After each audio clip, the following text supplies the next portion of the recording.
Welcome to Our Energy Matters with Anthony Manna and Dena Marie. Aloha. Aloha to you too. And here we are. And we have to explain what we mean when we say this is episode number 69 of Our Energy Matters. Now, that means that for 69 sessions, Dena Marie and I, that's about a 2-year commitment. We're Dena committed. Marie and I get together and discuss our energy, our life, our journey. And I spend time in Dena Marie's book on that with that delicious cover of those little edible pieces there. They almost look edible. Our Energy Matters, the Art of Crystal Reading. And then what I do is I come up with a piece of writing that however I get inspired. And it's very pleasant. And so we get together once a week on Zoom and work on making sense of our lives, especially as life and energy is channeled through Dena Marie's book, which I will, the complete title I will reveal in just a little bit. So today I begin with Yoichin Eat Chi. Yoichin Eat Chi. Good day to our Japanese viewers. The title today is Wise Words Reveal Chakra Energy. And we've been doing this when I say, hey ho, Dena Marie. We are on a roll that started a few episodes ago, and it was set in motion when I came to the sanctuary of your trustworthy and enchanting celestial arts book, Our Energy Matters, the Art of Crystal Reading, How to Manifest. This book has 3 titles. I love that. Our Energy Matters, number 1. The Art of Crystal Reading, number 2. Number 3, How to Manifest Your Heartfelt Intentions. Ooh, I didn't do that today, and I have to do that later, because every day now I manifest my heartfelt intention, and I will do that later. I found myself longing to chant a spellbinding incantation inspired by, I almost said incited by, the healthful connections and the readied leap into a be here now life settlement and ordained self-reconciliation. And that all means that in a previous episode, I wrote, always, always in the soulfully illuminated pages of Lady Grace's book. Now, who is Lady Grace? Lady Grace is the name that I gave to, I rechristened it Dena Marie. Her refuge, her sanctuary of solace and divinely inspired healing. She parses soul-crafted stories, life-enhancing, joyful reckonings of enlightenment, the sentiments riveted to slow, deliberate unraveling of her clients' seekers, rigid entanglements replaced. Now, this is where she becomes the healer, by angel-minded concern for the recovery of their well-being, their healthful connections, and their ready leap to be here now, life settlement, as I said above, and honored reconciliation. And then this rushed through me, captivating me. In your book, you wrote, as you make your way through this book, I will help you to understand the chakras, colors, crystals, numerology, mind-body connection, and most importantly, your intuition. Ah, I responded. Color, crystal, chakra, bond. So here we go. Together, I said, let's explore this deeply profound connection. Color, chakra, bond, which was so, at one point, was so all new to me. I mean, what is that? So let's take stock of that bond. As we do that, let's move along a pathway leading to that connection, which you, as an ordained celestial endowed truth seeker in your book, I should say in your life, celebrate by pausing to consider the wise words from enlightened and gracious thinkers and writers who, like you, Lady Grace, speak from their sacrosanct practices of spiritual healing, endowed with the wisdom of empowering energy that sustains enlightenment. And I said this the last time in our last episode, what the Buddhists call bodhi, which is awakening. Bodhisattva. Yeah, bodhisattva. Okay, please put on the mantle of the sanctified role of a skilled celestial mentor and illuminate our listeners and viewers with your responses to wise words from your book and beyond that reveal your passionate belief in drinking from the energy of open-heartedness touched by joyful mind to ride the rising tide of enlightened soul search. I find solace each time I rest in the openness of your mindful belief. And here is one of them. If all chakras are flowing, and it took me a long time to get to know this, I will think deserving thoughts, and then I can find the strength to walk through doors when the universe holds them open for me. So can you tell us, I mean, that's such an important message. Well, as I was writing the book, I had to figure out what I was doing because I had no idea and what chakras were to me. And so I came up with the setting the intentions, asking, praying for what you want, focusing on what's working on in your life, and then being in the present moment. So when your small, still voice could talk to you. There's a book called Conversations with God. Yeah.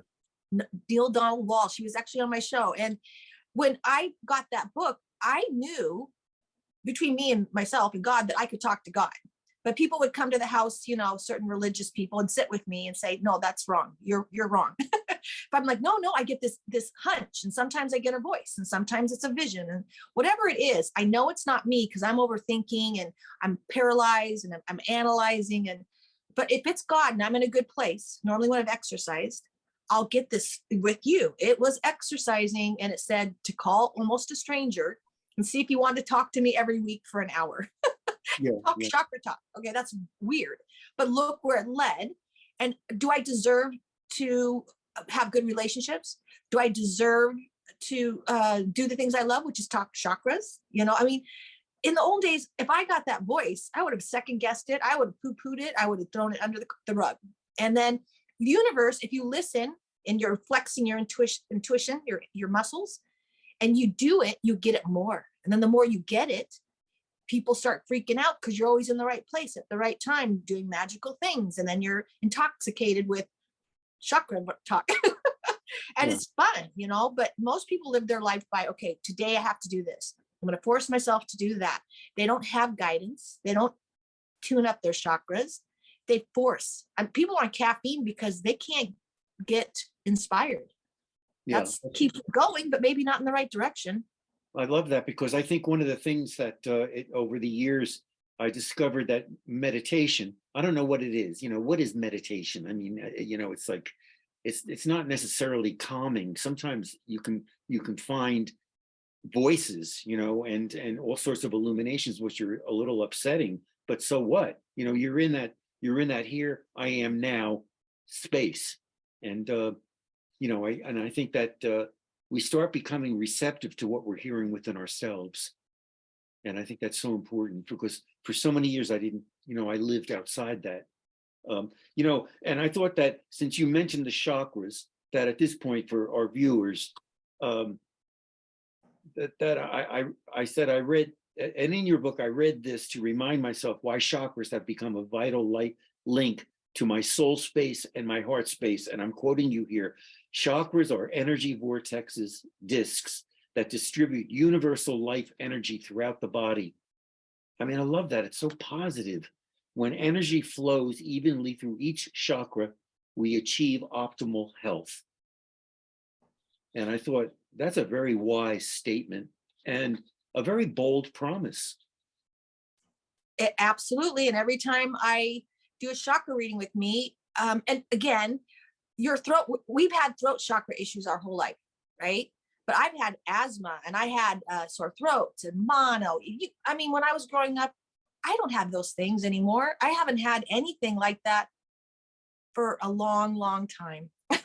You know, so it's because I was in an atmosphere over time that I was unable to express myself or cry. And that's a real big thing with men, you know, with sports and the military or just whatever, being a man. So all this heart attacks, like firefighters, that's a huge thing. Heart attacks and suicide, those are the two things. But not unable to express your feelings, that's a dis-ease between your throat and your heart. And pretty soon you push the energy below the heart because you can't feel. And that's when we get the PTSD and we get the explosion and the anger, because energy has to try its best to flow. And so we can force it down, and then it could be addiction, you know, it could be all kinds of things. But when I did the hypnotherapy, we could go to the chakra and I give them the prescription, which is so silly because I came up with that, a prescription to open up the blocked energy. Like for you and I, our conversations may have saved our lives. Who knows? That's right. Yeah. And I think every time you mention the word prescription, your book is so powerful in that way, you know. And sometimes I like the way it goes from the very practical of something to do for yourself, you know, I mean, just, you know, praise yourself, look in the mirror, you know, that's everything, to some more abstract kinds of things, you know, and meditation is one of them that you include on those 2 wonderful pages in your book that I always go back to. You know, and yeah, I think that it took me a long time to understand chakra energy, but it's all right. You know, you need to go by your time according to how. I used to give a woman just sent me the book, a picture of the book, and I used to put on heart paper. So it was a heart sticker. So she sent me a picture of the book open under the 11-year-old's quote with the heart sticker. And one of her prescriptions was to dance, write a letter. But I've also given, I used to say, take your dog for a walk, you know, instead of letting him out in the backyard. And now I'm walking dogs. It is meditation. You're with this person, you're with this being that's an angel, an earth angel, and you're outside walking. And it's very meditative. I'm so thankful. I can't tell you. And I used to give that as prescription because people we're so busy, you know, and when you take your dog for a walk, you seem to get engaged. And that's a meditation, I think. Oh, I think so too. Because the energy of the stride, you know, I like to think of it that way, which is so important. Here's another one. I say the natural energy. This poet, I'm going to read a few lines from a poet whose name is Kai. Who is that person? The poet experiences in this poem, the energy he or she experiences recalls in a snap crackled moment the love of nature that sustains you, Dena Marie. I mean, you've talked about that so many times to me, and it's been very inspiring for me to go out there outside grouchy Mr. Grouch, to pick up the pail from the road and stop and look up, you know. And I mean, not only that, but I mean, you know, we've talked about this so often. I live on 8 acres of woods in a log cabin that was built in 1928. I'm David Copperfield. And I look, and I'm an Italian David Copperfield. So I look out, you know, and all of a sudden I just say, thank you for this. Let me go get the pail. You know, and I kind of dance my way to the road.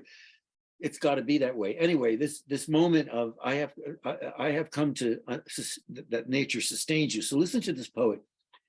10,000 flowers in spring, the moon in autumn, a cool breeze in summer, snow in winter.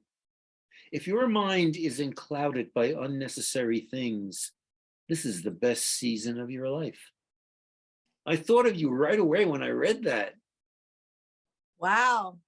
That made my heart sing. Yeah.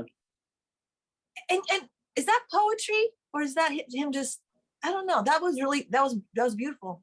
It reminds me of some of the things you do. Yeah. I love it. And it was set up as a poem, you know, but it's a chant, isn't it? Mm-hmm. A song. Well, again, it's lifting your spirits. It's like, it is that is life. is looking up at the moon in autumn. That's my favorite time to see a moon and a moon rise or a moon set. Those things that we take for granted, the free things in life. And that's this holy day season.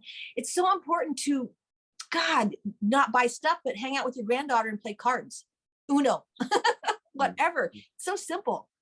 It is. It can be so simple. But I thought that was such a beautiful expression of where we can be at peace with ourselves, and the fact that this is the best season of your life, and not so much the best day, but the whole idea of a season expanding outward, to find the energy to carry on. When I say I am I, everything else, I am I, so are you. Everything else is just an illusion. So this is our dream.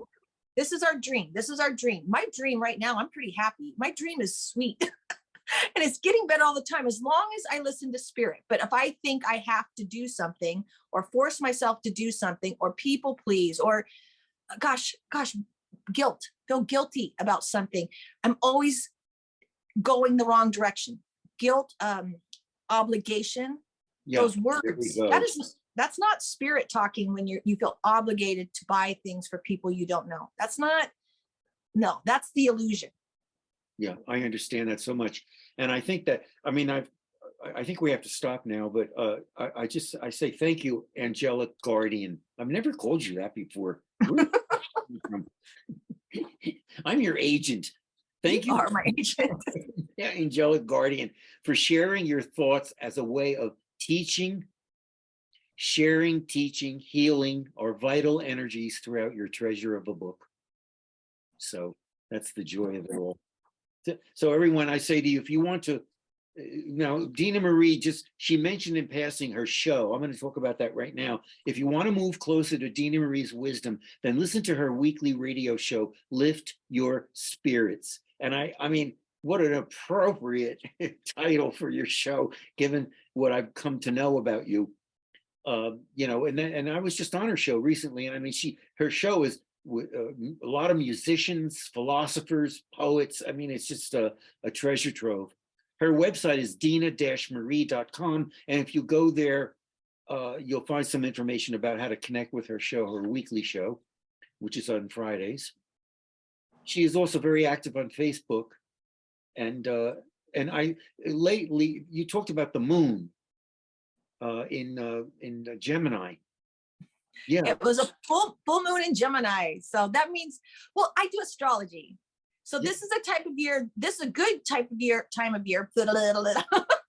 maybe not to talk, because Mars is retrograde, and maybe the full moon in Sagittarius and Gemini, that's like going to a party and someone getting crazy and dancing on the table, and maybe saying things they regret the next day. So don't get too crazy, stay home. And that's why I slept for 12 hours. I hibernated and only talk to people that I can really talk to, but don't go get crazy on a table.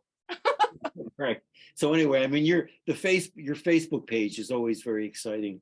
And all right. So then for me, if you want to read an interview with Dena Marie, you can go to my website, which is anthonymannabooks.com, and you'll go to the Podbean podcast section in the media area, and you'll find interviews, a lot of interviews with authors, poets, illustrators, because my website is really a lot about how to nurture children, tweens, and teens with good literature and leading them to write their life. So we go now. Oh, like in your book. Namaste. The one you're writing, yes. Namaste. Okay, so all right. Well, anyway, we'll see each other in a while. But everyone, thank you so much for viewing us and coming to our doorway, which we open. Thank you. I'll talk to you next week, Anthony. Wonderful, wonderful. Bye-bye. Bye.